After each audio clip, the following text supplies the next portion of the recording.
Le titre de ma présentation, c'est donc le contrat comme artefact social. C'est un terme que j'utilise dans mes travaux depuis maintenant quelques années. Est-ce que ça va pour le son? Oui? Oui, ça va? Je ne suis pas supposé de vous parler, mais parfait.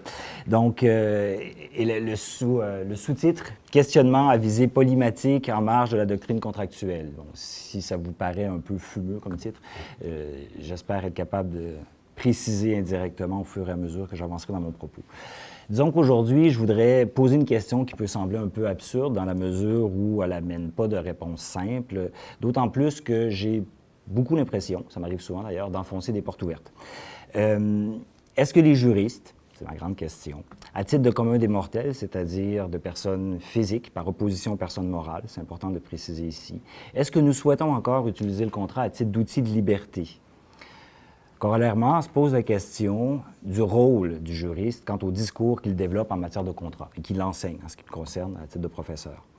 Doit-il encourager le développement de cet artefact social dans l'ensemble de la population ou favoriser, au contraire, le passage à autre chose, une forme de non-contrat assumé, qu'on nommerait je ne sais pas comment? Étant entendu que la base contractuelle des articles 1378 et 1399 du Code civil du Québec, comme vous le savez, la fameuse rencontre de deux volontés libres et éclairées, et idéalement réfléchie, on pourrait dire, bien, de manière générale, elle n'est plus vraiment mise en application à titre d'idéal de vie socio-juridique. Et il y a une autre considération liée à ce vaste questionnement contractuel, à savoir que la rédaction d'un contrat, aussi complexe soit-elle, cette rédaction, tant qu'elle demeure de l'ordre de la technique contractuelle, au sens de l'agencement d'un vocabulaire juridique avec un certain droit positif, tout ça dans une optique d'atteinte de résultats spécifiques, pourrait, comme vous en doutez bien, d'ores et déjà être faite par une forme d'intelligence artificielle, parce que c'est pas plus compliqué que de battre un champion d'échecs ou un champion de Go. Les juristes, à mon avis, doivent être assez humbles et réalistes pour le reconnaître. Pour le dire autrement, si on envisage le contrat d'abord et avant tout dans cette optique, disons, rédactionnelle, ça manque en quelque sorte d'âme. Or, je suis de ceux qui croient que le droit est affaire d'âme plus que de technique. Non pas évidemment au sens spirituel du terme, on s'entend, mais disons au sens philosophique sommaire de principes premiers qui nous animent.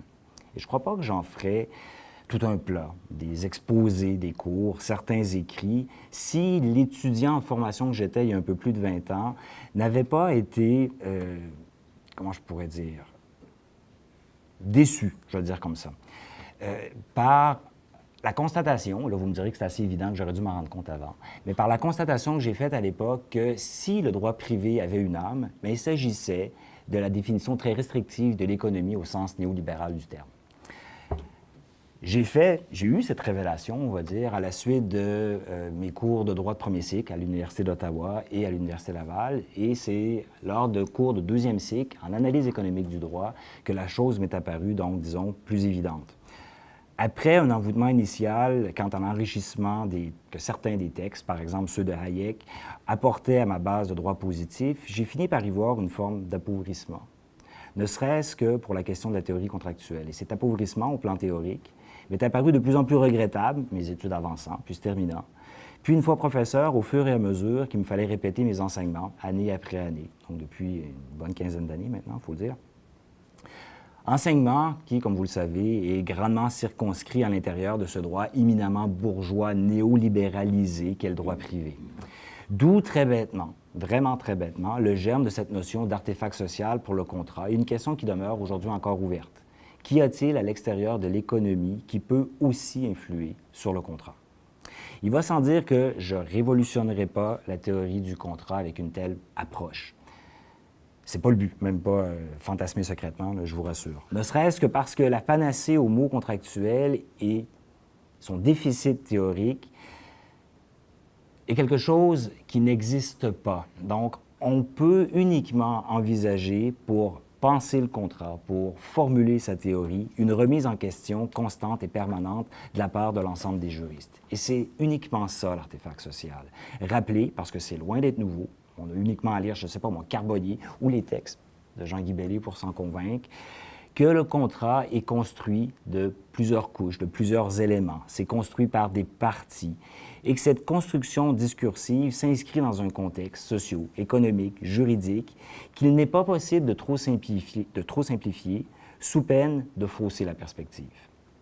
Ainsi, en matière de contrat, je ne comprends pas pourquoi notre auto-référentialité à nous, juristes privatistes, s'accentue année après année, je dirais, sans que ça nous trouble ou sans que ça nous incite à nous questionner davantage sur notre épistémologie. Et je dois ici relativiser encore l'importance de mon propos en ajoutant que le contrat n'est pas la 8e merveille du monde. C'est une évidence, ce n'est pas l'équivalent de l'invention de la roue, ni de l'art, ni du bon vin. Le contrat n'est avant tout qu'un mal nécessaire. Je le précise car ce n'est que lorsqu'il est envisagé à titre de mal nécessaire que le contrat est potentiellement un bel outil, potentiellement enthousiasmant au plan de l'étude des relations sociales. Et c'est là une forme de paradoxe. Sa richesse sociale devrait être proportionnelle à sa rareté. Le contrat n'est un bel outil que si on l'utilise avec une certaine retenue. Autrement, il devient le reflet d'une forme de manque de confiance et d'altérité, d'une forme d'obsession de la gestion et de la peur d'autrui. En d'autres mots, c'est potentiellement un outil de pouvoir et donc de contrôle. En ce sens-là, on peut faire le lien avec, si vous voulez, le pharmacone platonicien, cette idée du remède qui est aussi un poison. Le contrat est une forme de remède, disons, à la difficulté inéluctable de la vie en société puisqu'il permet d'éviter l'abus de la force et le pouvoir illégitime dans la mesure, et dans la mesure uniquement, où il est basé sur un idéal volontaire, mais également le poison potentiel puisque notre tendance au contractualisme actuel tend à nous priver, là, la grande question c'est de savoir est-ce qu'on le fait librement ou non, d'une part de notre liberté. Or, justement, que peuvent signifier, par exemple, la confiance en matière de contrat, le juste, l'utile, l'économique, toutes ces choses qui servent aujourd'hui, plus souvent qu'autrement, à justifier en théorie la force obligatoire du contrat. Permettez-moi ici de faire un bref retour sur mon titre. J'ai très souvent de la difficulté à m'arrêter donc sur un choix de titre. Donc, je tâtonne, je reviens, je me questionne. Et là, j'avais l'impression d'en avoir trouvé un bon. Ça, plusieurs semaines.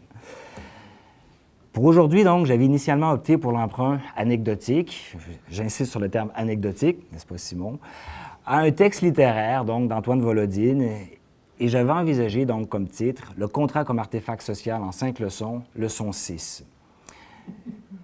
Mais en raison des échanges que j'ai eus avec Simon, à un moment donné, je me suis même questionné. Mais c'est qui cette personne qui semble s'y connaître tellement en théorie littéraire, en linguistique, par rapport au texte de l'École de Francfort? Et ça m'a intrigué. J'ai donc demandé à Big Brother Google de me renseigner sur la chose. Et là, j'ai été, je dois dire, choqué quand j'ai réalisé, après avoir passé du temps à trouver un titre qui me paraissait intéressant, de réaliser que M. Simon Saint-Onge, membre du collectif, avait fait un mémoire de maîtrise sur le dit Antoine Volodine et avait même entamé, je crois, des études de doctorat. Donc, de peur de froisser un savant volodien, en toute humilité, je me suis rabattu sur l'idée du polymathe, de la polymatie. J'ai sans doute été inspiré donc par les échanges, les riches échanges que j'ai eus avec M. Saint-Onge. Mais j'ai beau avoir changé de titre, les mots de Volodine reviennent dans mon esprit et ces mots me parlent et m'interpellent alors que je demande, session après session, à mes étudiants en droit des contrats, en leur rappelant tout d'abord que, contrairement à bien des idées reçues, le droit des contrats est politique, au sens grec du terme signifiant la multitude et son organisation, et qu'ils doivent donc en prendre conscience. Et je leur demande, comme juristes et comme justiciables, est-ce que nous ne sommes pas comme des militants politiques emprisonnés, condamnés à la perpétuité positiviste et strictement isolés derrière les murs de notre méthodologie souvent déficiente, échangeant des récits doctrinaux, des souvenirs jurisprudentiels, murmurant nos craintes d'injustice, mais criant nos dogmes aux non-juristes, inventant des histoires légales et racontant nos rêves de contrats formés par la rencontre de deux volontés libres et éclairées. Je n'ai pas besoin de vous dire que l'intérêt des étudiants à ce moment-là est relatif. J'invente donc dans mes travaux que je tente de transposer au mieux dans mes cours au travers du cursus positiviste qui s'impose par nos liens forts avec la formation professionnelle, comme vous le savez, des histoires, et je raconte mon rêve d'un contrat, source de véritable limitation, parce que basé sur une liberté structurale du contrat. Et oui, ça part littéralement dans toutes les directions. Le don et l'anthropologie, la réflexion marxiste à l'aliénation chez Lukács via les travaux plus récents d'Axel Honneth, la sociologie avec la question de l'accélération de la vie sociale, la linguistique, l'art contemporain dans sa dimension critique et potentiellement transgressive, on va y revenir un peu plus tard, la théorie de l'architecture pour interroger ses constructions, ces artefacts sociaux qui sont à la fois le contrat et l'œuvre bâtie, dans une perspective qui parfois même tend vers la phénoménologie. Ça fait beaucoup sans strict, donc j'ai pas besoin de... Beaucoup aussi qui flirtent avec des concepts plus ou moins à la mode, plus ou moins creux, avec tout ce qu'on peut souhaiter intégrer au discours théorique relatif au contrat. Et ici, j'ouvre une parenthèse, je parle bien ici de théorie du contrat et non de la philosophie du droit pour reprendre une distinction pertinente de ma collègue Florence Ricoeur, dans la mesure où c'est bien sur une base ou à partir d'une base positiviste que j'oriente mes réflexions. Il n'y a donc aucune prétention à la philosophie du droit dans mon propos. D'une part parce que mes bases intellectuelles en la matière sont beaucoup trop faibles et d'autre part parce que les spectres des Bouvard et Pécuchet rôdent toujours autour de la table de travail de celui qui se prétend trop savant. Donc je me rabats en toute humilité sur la théorie qui, aux yeux de mon cher collègue Béarnais Melkevic, est le nouveau gadget intellectuel des juristes universitaires. Toutefois, en droit des contrats, il me semble que l'on ne pêche pas encore par abus en la matière. Il y a encore place, me semble-t-il, pour les essais et les erreurs. Et en ce sens-là, cette approche qui met l'accent sur l'artefact social, aussi boursouflée soit-elle, peut nous aider à nous extirper d'une perspective contractuelle optimisée pour une économie gérée d'abord selon les souhaits des actionnaires et contrôlée par le savoir des actuaires. Le tout orienté, comme on le sait, vers une forme de crématistique aujourd'hui aussi valorisée que normalisée.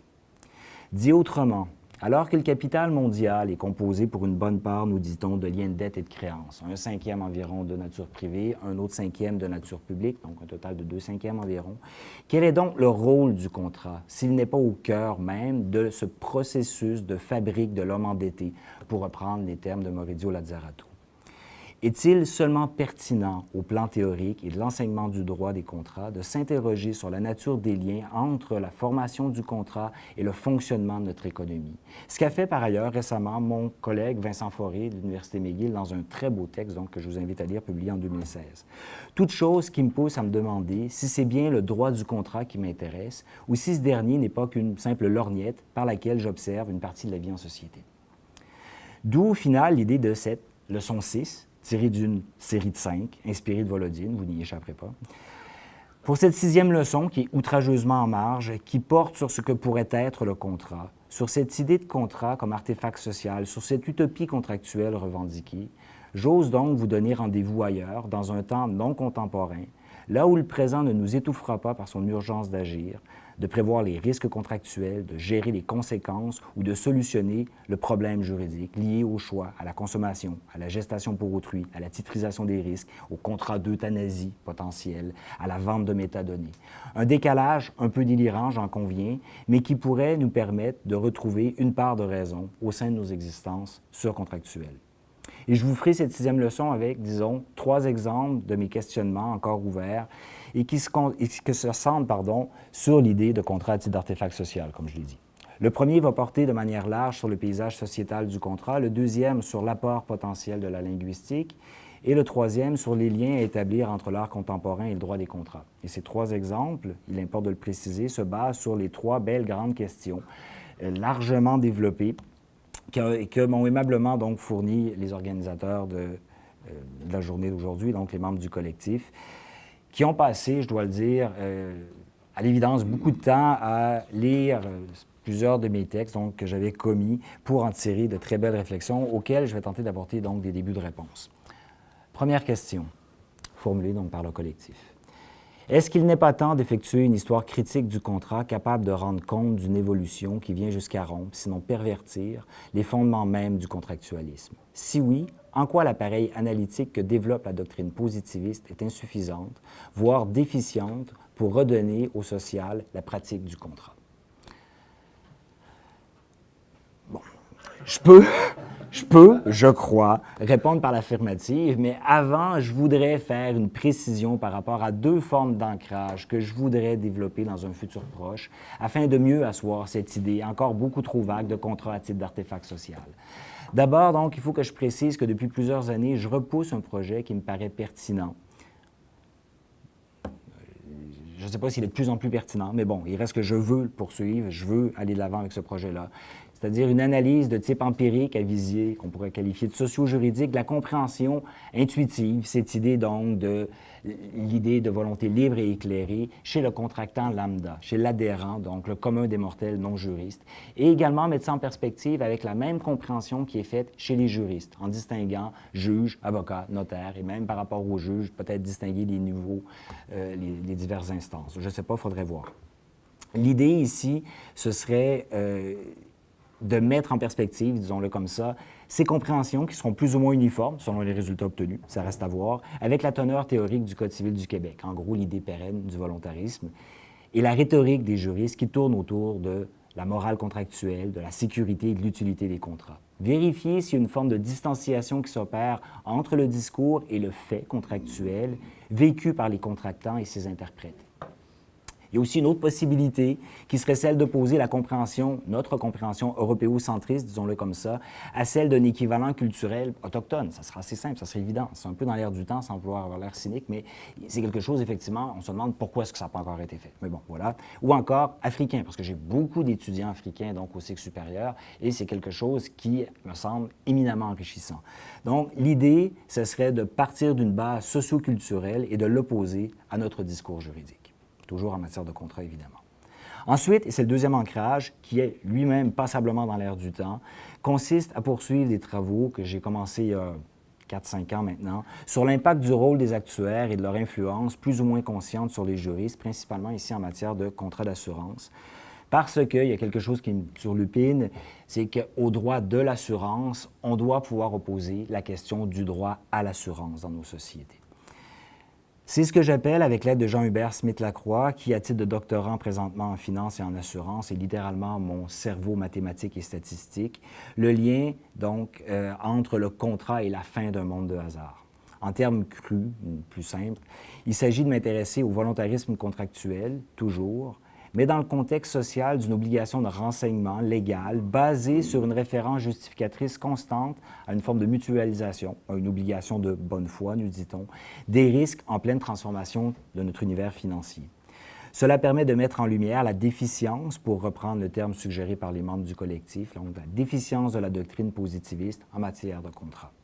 Mais pour ne pas trop alourdir le propos aujourd'hui et pas abuser de votre temps, on va mettre cet aspect assurantiel de côté et j'en viens donc à l'idée de contrat au sens général, qui est inévitablement traversée par l'ensemble des discours qui touchent de près ou de loin les relations humaines parce que, comme nous le rappelait Durkheim, il est d'une grande complexité sociale.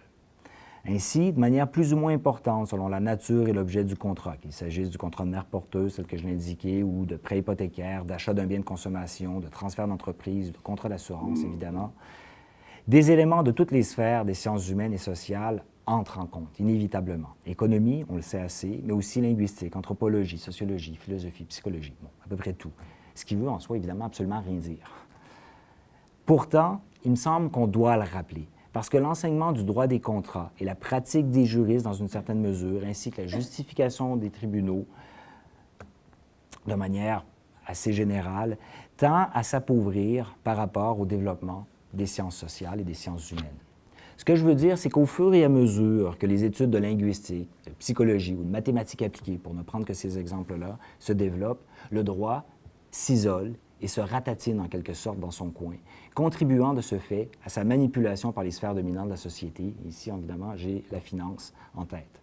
Coupé volontairement, voire idéologiquement du monde de la statistique, des mathématiques complexes, des discours théoriques de l'économie financière, le juriste ne maîtrise plus le discours contractuel ou peine à le maîtriser.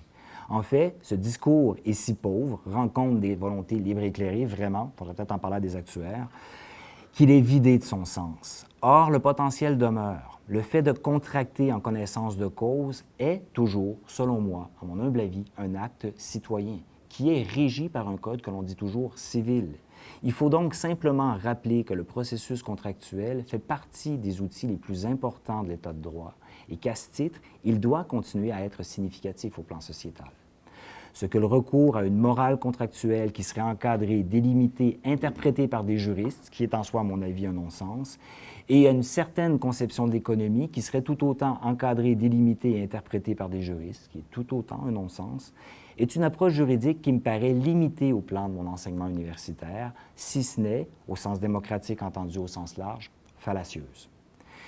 Il est possible de délimiter la question ici en reprenant les termes de François Ewald, qui, il est important de le rappeler, a inscrit ses propos, ceux que je vais vous rapporter, à l'intérieur d'une réflexion globale de droit social que certains ont qualifié à raison de foucaldisme de droite. Or, Ewald, donc, qualifiait, à la suite de Maine, les grands changements de la modernité, donc le passage du statut au contrat, puis Ewald va un cran plus loin en disant qu'on est passé du contrat au consensus. Or, le consensus, nous disait Ewald, est l'inverse du contrat, puisqu'il consiste à taire ce qui nous divise dans une perspective générale de contrôle des risques en tout genre. À titre de forme de lien social, le consensus est davantage de l'ordre du fait plutôt que de la volonté. Ewald encore souligne que de manière générale, le consensus, et ici je vais le citer, désigne le fait collectif à l'état irréfléchi, sinon inconscient. Il ne procède pas d'une volonté ou d'un consentement explicite, mais plutôt d'une adhésion. Et encore, je cite encore Ewald, « Alors que dans un contrat, on se met d'accord sur ce sur quoi on est d'accord, dans le consensus, on se tait sur les désaccords. » Ce qui nous éloigne, évidemment, vous le comprenez, encore davantage de l'idée de consentement libre, éclairé et réfléchi des deux parties. Tout ça, on le sait, découle en partie d'une forme de crise de l'universel, disons-le comme ça. Mais il y a aussi la possibilité de souligner, et je suis conscient des dangers de l'amalgame ici, là, que le terme consensus a été utilisé en biologie, tout comme celui de régulation qui est si populaire présentement dans l'univers juridique, et que ces deux termes sont davantage de l'ordre de la réaction que de la réflexion. Et je ne crois pas exagérer en affirmant que le processus, pour utiliser un autre terme à consonance biologique, que le processus contractuel contemporain est d'abord de l'ordre de la réaction à divers stimuli chez l'adhérent. On clique en réponse à des invitations de moins en moins discutables parce que formulées par des professionnels de la conviction. La réflexion est faite pour nous, en amont. L'adhérent consent à adhérer à ce qui pourrait ressembler de plus en plus à une forme de contrat-consensus de soumission. Et ici, j'ai en tête le développement à venir, bientôt, dans quelques heures, des fameux contrats d'assurance de personnes qui intègrent l'analyse en continu des données de vie à l'aide de ces coachs de vie électroniques que sont les bracelets d'entraînement de type Fitbit et autres. Oui, il y a sans doute chez moi une forme d'appel réactionnaire à cet universel que certains disent perdu à jamais. Appel réactionnaire ancré dans une impression, disons, diffuse de valeurs humanistes. Je dis diffuse ici car je ne suis pas si vieux et que ma génération n'a pas baigné, loin de là en fait, dans la culture des grands textes à la source des Lumières. Mais humaniste tout de même parce que le contrat est intrinsèquement humaniste dans une optique volontariste. Toute chose qui s'inscrit dans une visée clairement utopiste ou volontairement optimiste, qui envisage les juristes privatistes non pas comme les plombiers d'une tuyauterie complexe dans laquelle circuleraient des dettes et des créances, pour reprendre une image forte d'Alain Supiot, mais comme des polymathes en puissance qui se sentent concernés par la dimension sociétale à l'intérieur de laquelle, inévitablement, s'inscrit et se développe le contrat. Des grandes questions, vous le comprendrez, ne cessent de se poser. Quelle est l'essence du contrat aujourd'hui? Ou encore, comment situer le droit des contrats dans son environnement social et intellectuel? Quel est le sens du pacta sunt servanda dans une société sécularisée et financiarisée? L'approche est en quelque sorte celle qui faisait dire à Wittgenstein, rien de moins, on pourra me reprocher d'avoir souvent raté ma cible, mais pas d'avoir changé de cible. Qu'est-ce que le contrat, donc, encore et toujours? Il me semble qu'il y a là-dedans, dans ces grandes questions, un fil conducteur possible qui pourrait se résumer par un terme à la connotation aujourd'hui poussiéreuse, si ce n'est mélancolique, l'humanisme dans les contrats. Et les pistes me semblent aussi nombreuses que stimulantes ici. Naissance de l'économie et des échanges modernes au 13e siècle avec les travaux de Pierre de Jean Olivier qui distinguaient usure et commerce. Naissance de l'individu au 14e siècle dans le grand œuvre de Dante. L'homme est libre de ses actes, libre de choisir sa voie vers l'enfer ou le paradis. Jusque même l'idéal de rejet de toute forme de pouvoir illégitime avec un détour au 19e siècle, avec pourquoi pas l'anarchisme politique au sens strict. Cela nous mène grosso modo à une constante mise en examen du cadre juridique dans lequel est réglementé le contrat. Comment un individu peut, aujourd'hui, dans ses rapports contractuels, être reconnu comme un individu à part entière, au sens culturel, psychologique, social et économique, et non comme une part de richesse à simplement acquérir, céder ou manipuler. D'où des liens un peu fous à établir entre la notion de libre arbitre chez Dante, dans un contexte de retour à la racine du profit avec les travaux de Pierre de Jean Olivier, qui nous font réaliser que le contrat n'a pas toujours été envisagé d'abord et avant tout comme un vulgaire moyen d'asseoir sa force et sa domination sur le droit. Si c'est le cas aujourd'hui, avec la prédominance des contrats d'adhésion, des contrats imposés, des contrats de suggestion, le juriste doit-il, lui aussi, adhérer au cadre socio-économique dans lequel le contrat au sens large s'inscrit, se définit, se théorise et s'enseigne?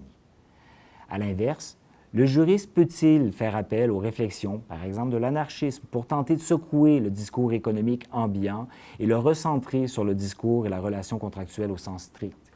Car après tout, l'article 1378 du Code civil du Québec ne signifie rien d'autre que ça. Deux personnes qui cherchent à s'entendre et à inscrire cette entente dans le cadre d'un droit le plus démocratique possible. Or, les obstacles, on le sait, sont nombreux. Réification des partis, aliénation, accélération de la vie sociale, toutes choses qui nous ramènent à une forme de féodalité, nous suggérait Legendre, un recul de l'État démocratique souverain, maître au final, selon une perspective positiviste, du régime contractuel vers une exigence, nous dit-on, de notre environnement socio-économique qui imposerait à chaque contractant une nouvelle forme de suzerain, de nature contractuelle. Et pour bien faire accepter ce passage du souverain au suzerain qui se sert du contrat pour imposer son soi pour loi, on dit, pas d'inquiétude, tous se doivent de contracter de bonne foi, tout comme les chevaliers s'affrontaient en duel pour établir leur bonne foi devant Dieu. Féodalité pour féodalité, et pour le quitter rapidement, il est peut-être temps de redéfinir la cité du soleil de Campanella, la cité du soleil contractuelle, et de prendre appui sur ce tableau peu réjouissant, ne serait-ce que d'un point de vue de la réflexion possible des contractants, afin de nous interroger quant aux moyens de permettre cette communication contractuelle. Et le premier de ces moyens me semble devoir être, tout bêtement, de prendre conscience du rôle éminemment social, démocratique, potentiellement émancipatoire du contrat, mais du contrat régi par des règles que l'on souhaite comprises et partagées. Et c'est là où j'en suis. Vous avez le droit de rire de moi. Un franciscain du 13e siècle, un poète du 14e, un anarchiste du 19e, disons Kropotkin, parce que ça aurait fait un bon polymathe. Il était à la fois explorateur, zoologiste, anthropologue, géologue, géographe. Il aurait fait un bon juriste à mes yeux, donc. Et je pourrais résumer tout ça ici. Ces contractants adhérents que nous sommes tous aujourd'hui, adhérents de plus en plus passifs intellectuellement, puisque nous cliquons sur la case apparaissant à l'écran, ou qui nous contentons par manque de temps ou par pression sociale de signer en automate le document qui nous est présenté. Ces adhérents sont-ils toujours et vraiment des personnes pour le droit des contrats? Et il me semble que le contrat a une signification juridique plus substantielle si chaque consommateur, assuré, caution, franchisé, employeur, mandataire, commerçant, avait le temps de se sentir soi-même dans le monde avant de s'engager juridiquement par contrat. Adorno et Hockermer écrivaient « Plus la machinerie intellectuelle se soumet à ce qui existe, plus elle se contente de le reproduire aveuglément. » En matière de contrat, cette reproduction aveugle est très présente. Or, loin de moi l'idée de lancer la première pierre, puisque je peine moi-même dans mon enseignement à me débarrasser des formules toutes faites et non signifiantes telles que stabilité des contrats, autonomie de la volonté et égalité des contractants. Pourtant, nous sommes tous conscients que malgré le recours constant à ces expressions qui balisent le flou de notre rhétorique, c'est pas si simple. Ce qui m'amène à la deuxième question du collectif. Au-delà de l'efficacité conceptuelle de la linguistique pour ponctuer la nécessité de redonner à la relation contractuelle un minimum de sens social, ne serait-ce que dans l'appréhension de la construction du co-contractant, à quoi devons-nous nous attendre de la part de la linguistique pour repenser le contrat comme une source de droit? Vous m'en demandez beaucoup, là. Bon, ici, je vais me contenter, par manque de temps, on va dire, c'est une belle excuse, de référer à la distinction sommaire mais fondamentale que j'ai explorée dans mes travaux entre le dialogisme et la polyphonie contractuelle, afin de pointer, c'est peut-être ce qui me paraît le plus important, vers une forme de déshumanisation, d'aliénation, ou plutôt de dérationalisation du rapport contractuel. Et je suis bien conscient que ça ne répondra qu'en partie à cette belle et grande question que vous me posez. Il est important, je me répète, dans une recherche de signification normative à parfaire et de réhumanisation en quelque sorte du lien contractuel, de réévaluer la place de la communication, disons, véritable entre les co-contractants, dans la mesure où le contrat demeure un acte de volonté multiple. Il s'agit donc ici de vérifier dans quelle mesure une nouvelle approche interprétative pourrait faciliter non pas le rejet du rôle de la volonté, c'est important de le souligner, mais bien un échange de volonté qui serait plus conséquent ou mieux compris. Le contrat, qu'il soit envisagé comme une parfaite rencontre de volonté égale ou autonome, ou comme un bien commercial imposé par un contractant à une partie qui désire y adhérer, demeure un discours producteur de sens juridique. On ne peut pas l'oublier. Et dans cette optique-là, le dialogisme ouvre la voie à une recherche de signification normative, là où on croit trop souvent, à tort, que seule l'économie et l'intérêt des parties sont significatifs. Et il le fait non pas en rejetant ces paramètres, mais en les entourant, en les superposant à toutes les autres considérations qui sont susceptibles d'être exprimées par les deux locuteurs que sont toujours les co-contractants. Dans cette perspective, le dialogisme et la polyphonie renouvellent en quelque sorte le volontarisme sans succomber à une forme d'idéologie du social, telle qu'exprimée par exemple dans la loi sur la protection du consommateur, qui, on le sait, transforme le consommateur en espèce de semi-incapable au plan contractuel et contribue dans la foulée au développement d'une économie durable, on pourrait dire, basée pour bonne part sur, comme vous le savez, le crédit à la consommation. En linguistique, la notion de dialogisme, tout comme celle de polyphonie, révèle la non-unicité du sujet qui s'exprime. Autrement dit, ces notions démontrent la présence d'une multitude de voix dans tout énoncé, qu'il soit ou non contractuel. Ceci est vrai donc également pour les contrats, même d'adhésion, bien qu'il semble a priori n'y avoir qu'un seul locuteur.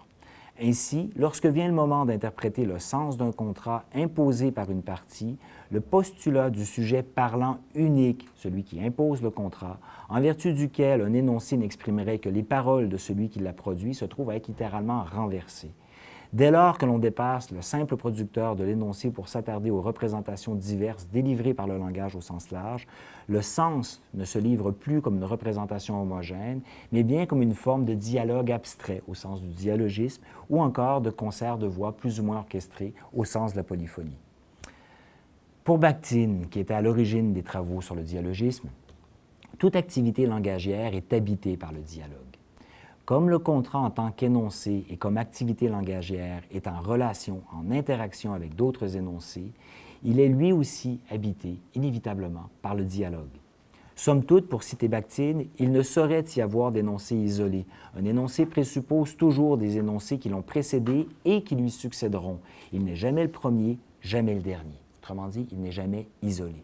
En matière de contrat, à l'heure où l'individualisme et la défense stratégique de ses propres intérêts modulent la compréhension interprétative du lien contractuel, une telle approche qui introduit une forme d'altérité discursive permet, à mon avis, un recul critique qui est justifié.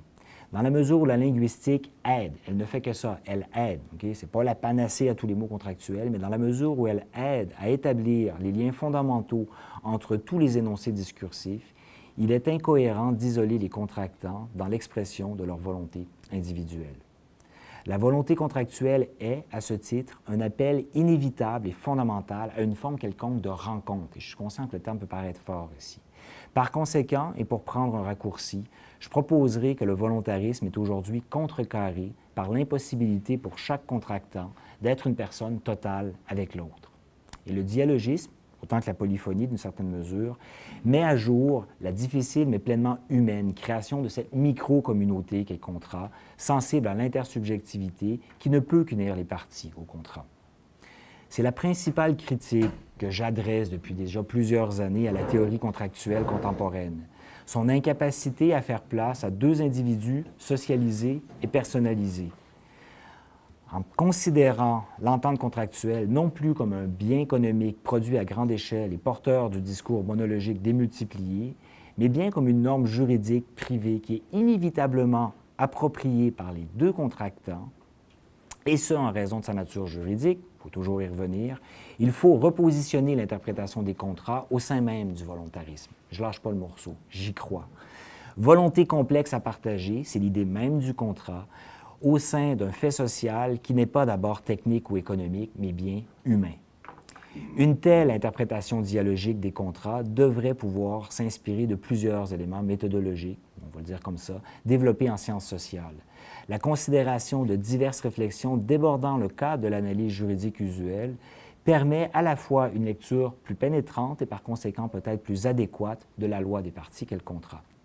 Et ainsi, d'entité abstraite apparemment dépourvue de complexité, le contractant redevient en quelque sorte davantage véritable acteur dans l'élaboration et la compréhension de l'entente contractuelle. Et tout ça nous mène, ou nous met en lien avec l'idée d'un contractant qui, selon les termes des juges de la Cour suprême dans l'affaire Richard Compton, serait moyennement intelligent, moyennement curieux, crédule et inexpérimenté. Descriptif à mettre évidemment en perspective avec le contexte contractuel généralisé qui est le nôtre. Dans l'univers contractualiste actuel, nous sommes tous passablement dépourvus d'intelligence face à nos rapports contractuels. Or, et c'est une fois de plus tout ce que mes travaux tentent d'établir, à titre d'artefact social, le contrat a un potentiel de richesse culturelle, intellectuelle, interrelationnelle immense. Mais encore faut-il l'aborder en ce sens et non le détourner de manière à en faire un simple outil de domination. Et s'il se transforme en coquille vide, un concept, voire un trope, je crois qu'il est nécessaire pour les juristes de voir à son enrichissement de toutes les manières possibles. Et c'est ce qui nous amène à la troisième question. Si, comme l'entend une part de l'histoire de l'art et de la littérature, vous avez compris vers où on s'en va, là, la relation trouble que ces derniers entretenaient à l'endroit du sociétal est devenue un lieu commun au point où même l'art et la littérature ont abandonné largement leur visée subversive, pouvons-nous encore espérer, et si oui, à quelles conditions, qu'ils puissent nous informer de manière critique de la pratique contractuelle? Merci pour ces belles réponses, pour ces belles questions. Pour tenter un début de réponse, une fois de plus, je peux utiliser une citation de l'artiste américaine Andrea Fraser, dont les performances se rapprochent du courant de la critique institutionnelle, courant, comme vous le savez peut-être, qui questionne le fonctionnement de l'art et de sa mise en marché. Avec une certaine candeur, je dirais, Fraser demande dans quelle mesure, plus de 40 ans après l'apparition du mouvement et du travail des artistes qui utilisent très fréquemment le droit comme matériau ou encore le contrat assez fréquemment également, dans quelle mesure donc les artistes de cette critique institutionnelle qui travaillent donc avec ces matériaux juridiques et qui sont eux-mêmes institutionnalisés par l'histoire de l'art, comment peuvent-ils encore critiquer les institutions? C'est donc une continuité de la réflexion d'Adorno sur l'espèce de va-et-vient constant entre la critique artistique des institutions vers l'institutionnalisation, qui peut être muséale, économique, culturelle ou les trois à la fois, de la critique. En ça, je pense répondre en partie ou rejoindre votre interrogation donc subsidiaire, à savoir quelle effectivité heuristique et critique à l'endroit du contrat comme artefact social peut-on s'attendre encore des médiums esthétiques contemporains s'ils font le jeu de ce qu'Adorno dénonçait comme étant l'industrie culturelle? Comment, avec le contrat, l'art peut-il encore être l'antithèse sociale de la société, pour paraphraser Adorno? Oui, la réflexion est pertinente, mais non, l'art ici, ce n'est pas l'antithèse de la société. Je l'utilise à titre d'exagération juridique, comme une caricature en quelque sorte, ou encore, si vous préférez, comme une obscénité contractuelle, au sens d'une représentation volontairement outrée de la réalité, qui a, à mon humble avis, un potentiel quasi cathartique d'une part, mais ça j'imagine qu'il faut être amateur de la chose, artistique, mais oui aussi et surtout à un certain degré heuristique pour les juristes, au sens de l'enrichissement de la connaissance des juristes quant à leur savoir juridique. Et je peux tenter de préciser en disant que dans une optique d'enseignement du droit et d'épistémologie du droit des contrats, la part de l'art contemporain en matière de contrat existe et est réelle dans la mesure où il pointe, et c'est peut-être uniquement pour ça, mais bon, ça peut être important. Dans la mesure donc où l'art pointe, où il oriente le juriste vers l'autrement, où il stimule l'utopie en permettant de s'opposer à notre illusion de liberté dans l'euphorie de notre malheur contractualiste. L'art encourage le juriste à ne plus taire ce qui divise les contractants, pour reprendre la formule du consensus. Et pour ça, c'est non seulement l'art, évidemment, auquel le juriste doit être sensible pour lui-même éventuellement être en mesure de sensibiliser le non-juriste à la richesse du contrat, mais à l'obligation de faire de lui-même une espèce de polymathe. C'est évidemment ici que je m'inscris le plus en marge de la doctrine contractuelle, et je n'ai pas de meilleure réponse à fournir que celle que je vais me contenter de répéter une fois de plus parce que je l'ai utilisée quand même assez souvent. La réponse donc donnée par François Host, selon qui il appartient tant au droit qu'à la littérature ou à l'art, considéré au sens large en ce qui nous concerne ici, de dire les valeurs collectives d'une société et de fournir des repères aux individus. Au premier abord, ce ne sont pas nécessairement les similitudes du droit et de l'art qui ressortent de la juxtaposition de ces champs, mais plutôt les mille et une différences qui les éloignent l'une de l'autre. Dans un texte à paraître, rédigé en collaboration avec Pascal Dufour, donc qui devrait paraître dans les prochains mois, Pascal Dufour, donc, qui poursuit présentement des études de doctorat à l'Université du Luxembourg, en mettant en lien la théorie du contrat et les travaux d'Axel Honneth. Dans ce texte, donc, nous nous sommes penchés sur le fait que, d'un côté, l'imaginaire artistique ouvre la porte à un monde indéterminé qui oublie qui obéit à ses propres règles, alors que de l'autre, le droit ferait plutôt avec l'idée d'un monde rationnel où tout est prédéterminé ou du moins déterminable. Cela est sans compter que le droit a une fonction fondamentalement indicative et normative, alors que l'art ne peut accéder, comme on le sait, à une fonction si immédiate dans la société, ou du moins ne peut pas le faire directement. Pourtant, habituellement rattachée au milieu artistique, l'utilisation de l'esthétique dans l'étude du droit n'est pas nouvelle. Il y a plusieurs auteurs déjà qui ont abordé la question de l'esthétique en lien avec le droit. Mais alors que certains étudieront plus particulièrement l'esthétique de la pratique juridique et des symboles juridiques, il s'agit plutôt ici pour nous de voir en quoi le droit lui-même ou le contrat entretient des liens avec l'esthétique et plus précisément en quoi consiste l'esthétique du droit. Et cet amalgame de l'esthétique et du droit, qui pourrait sembler syncrétique à certains égards, sert évidemment des objectifs d'interdisciplinarité. Et là, ici, je voudrais mettre des guillemets à interdisciplinarité. J'aimerais qu'on l'entende au sens de polymatie ici, et non pas au sens de cette nouvelle obligation que nous avons tous de faire de l'interdisciplinarité dans nos travaux. Mais bon. Au-delà de l'appel à l'échange intellectuel entre le droit et l'art, soit leur relation dans la sphère de l'utile, de la logique et de la raison, les savoirs juridiques et artistiques se rejoignent dans des considérations propres à la création de leurs discours respectifs. Sans compter qu'à travers la manipulation artistique du discours juridique, il se produit notamment, parfois, ce qu'on pourrait appeler un moment déconstructif, pour reprendre une expression de Daniel MacLean, moment déconstructif qui vient déstabiliser la connaissance acquise au sujet du droit. Ce faisant, l'œuvre d'art conceptuelle en général permet aux juristes de remettre en question l'esthétique du droit ou d'adopter de nouvelles postures face au droit normatif. Autrement dit, la considération de la pluralité des mondes, juridiques et artistiques en ce qui nous concerne, qui constitue la réalité sociale, permet d'éviter de percevoir le droit en tant que vérité positiviste. Or, alors que la pluralité des vérités est généralement choquante pour la logique autoréférentielle du juriste privatiste, elle est pourtant la conséquence normale de la pluralité des forces et la violence avec laquelle le droit pourrait potentiellement être déstabilisé par l'esthétique de l'œuvre est alors d'autant plus stimulante, on va dire, au niveau de l'enrichissement du savoir juridique. Par ailleurs, la perméabilité du savoir juridique devant les remises en question de son ordre symbolique permet ultimement, nous dirons, de nouvelles possibilités d'action, au sens de nouvelles praxis, mais aussi d'une nouvelle raison pratique, au sens d'une frénésie contractuelle. Au final, la démarche intellectuelle du juriste que suscite l'œuvre d'art conceptuelle, qui s'insère, c'est important de souligner, dans une démarche critique du droit, tend à faciliter, rien de moins, que la réapparition de quelque chose comme un juriste citoyen ou d'un savant engagé.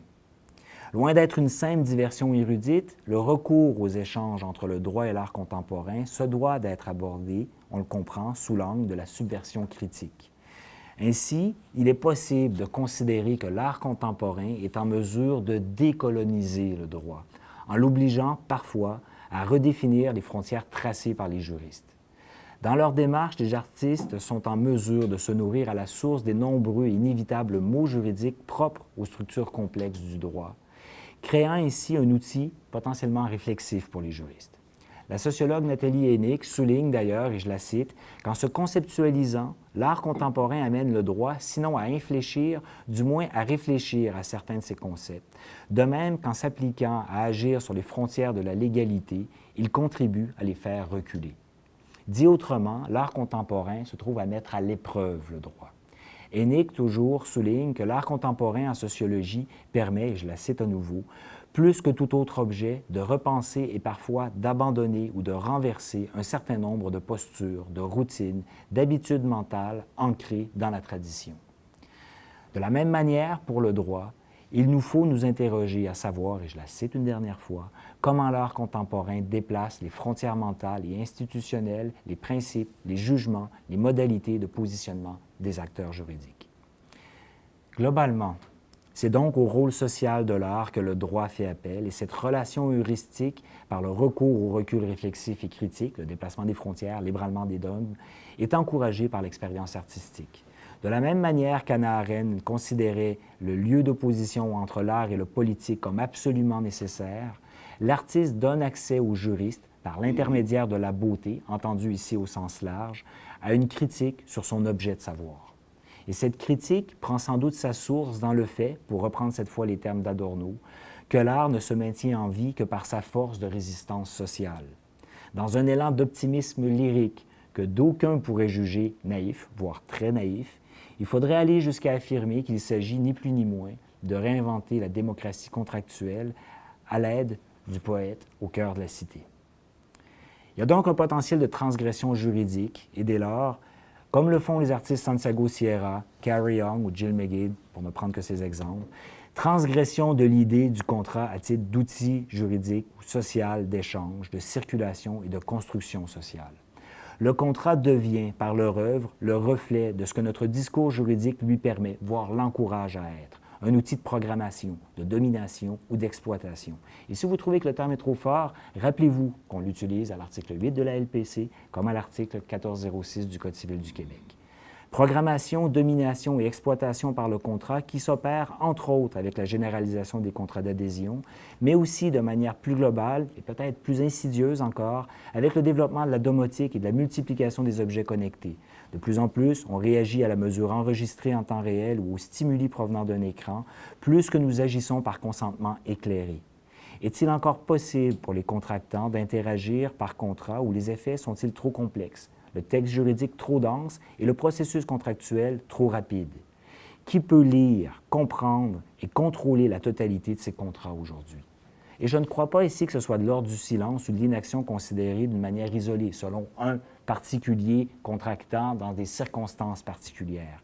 Il me semble que c'est davantage de l'ordre du systémique, car je doute qu'une majorité des contractants fassent ce tel choix de ne pas choisir ou de choisir si peu la teneur de leur contrat.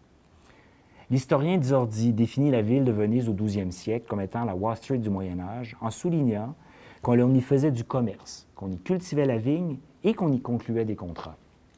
Or, je doute que les historiens décriront nos sociétés actuelles en mettant l'accent sur la conclusion de contrats, ce qui est paradoxal, vous en conviendrez, car on contracte de manière frénétique comme jamais dans l'histoire.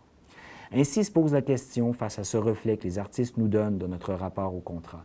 Est-ce vraiment démocratiquement ce que nous souhaitons au plan contractuel? Est-ce un choix délibéré, un discours conscient et conséquent? S'agit-il plutôt, de la part de ces artistes qui nous renvoient une image caricaturale du contrat, d'une transposition de la transgression que faisait Sade en son temps et que Simone de Beauvoir définissait ainsi? Il faut situer Sade et l'artiste qui fait dans l'obscénité contractuelle aujourd'hui, dans la grande famille de ceux qui, par-delà la banalité de la vie quotidienne, veulent conquérir une vérité immanente à ce monde. Dans cette perspective, le crime lui apparaît comme un devoir. Dans une société criminelle, il faut être criminel. Quid donc de notre rapport juridique au contrat? L'art nous permet de poser cette question aussi ouverte que grandiloquente, mais non moins fondamentale. Nous sommes ici clairement en marge de la doctrine contractuelle, mais malgré tout au cœur de la question de pouvoir établir, de la manière peut-être la plus éclairante, la plus véridique et conséquente possible, comment mieux formuler le discours juridique relatif au contrat de droit privé qu'il nous faut continuer d'élaborer et d'enseigner. Merci.